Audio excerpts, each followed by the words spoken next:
Yeah, I want to talk about the health benefits of ginger. Ginger, not really commonly used that much. You get this stuff here, ground ginger. It's pretty good to put in tea. Now, that's probably one of the better ways I like to take it is I'll make some green tea and add some honey to the green tea and put a little bit of ginger in it. Now, ginger's been around. It's one of these ancient herbs and medicines, actually, from the Roman times and the Chinese and India. Now, where it's been used for and is nauseous, for one. If your person's nauseous due to like motion sickness or like if they're on an airline or traveling, it works very well. But it also has anti-cancer properties, and it's also effective in alleviating chronic pain, and also effective with Alzheimer's. Now, I don't like to actually state that something is a cure-all, because it's not. But a lot of times, these are smart things to do. A little bit goes a long way. That's usually what the deal is. And a lot of times, people are totally ignoring these type of things. I think they're smart to do. And, it may not be as effective as some tout it to be, but, most of the time, I trust when something's been used, it's ancient times. It's ginger here. These are small. Actually, these are about almost $5 each, but you don't need that much. You put a quarter teaspoon in a glass of tea. And, that's one of my favorite ways to take that with green tea and add honey. And both these two things have great effect, too, also for health. But ginger is very effective. Also, there's a lot of research coming up that it's effective against cancer, Alzheimer's, chronic pain, inflammation, and also sickness due to travel. Like if you're on an airline, if you're one of those people that gets motion sickness, ginger is the thing to take. That's one of the things.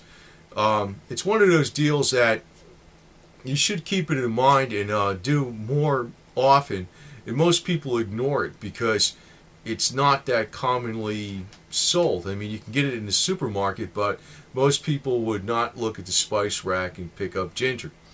But it's a very, very effective medicine, not too well known. It's about on par as a cancer fighter as turmeric. And actually, the orange stuff that you put on food, it's like a seasoner. It's very powerful anti-cancer medicine, also known for against arthritis. Somehow ginger falls right in that family too. So, but it's not that expensive. Actually, I'm saying each one of these is almost $5, but you only take a small amount of it. And if you put it in green tea, which is very helpful by itself, and also add some dark honey, which is Dakota clover honey I have over here, it's a very helpful drink. And prevention, I always say it's like an ounce of prevention is worth maybe not a pound of cure, maybe 10 pounds of cure, or maybe like 10 kilos of cure, because prevention is everything. And actually, the type of medicine that most people need to be practicing is medicine that stops something from happening in the first place. In other words, be as healthy as possible, and hopefully you'll never get sick. So, but ginger's another very important herb out there. It's been around since the ancient times. Romans had it, India had it, and China had it. It's been known for centuries in like a lot of different medicines in China, and it's been used. It's been used to heal so many things, even like gastrointestinal disorders, stomach gas, that type of stuff. There's actually a host, a number of things. But some of the more important ones you might want to think about is cancer, Alzheimer's, motion sickness, inflammation. So it's very powerful herb, very powerful medicine. Not much money, very simple, very available.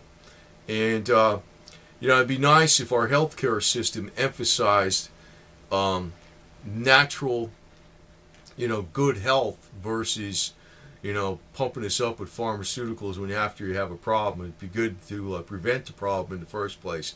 I always think the body's a little bit almost like a machine.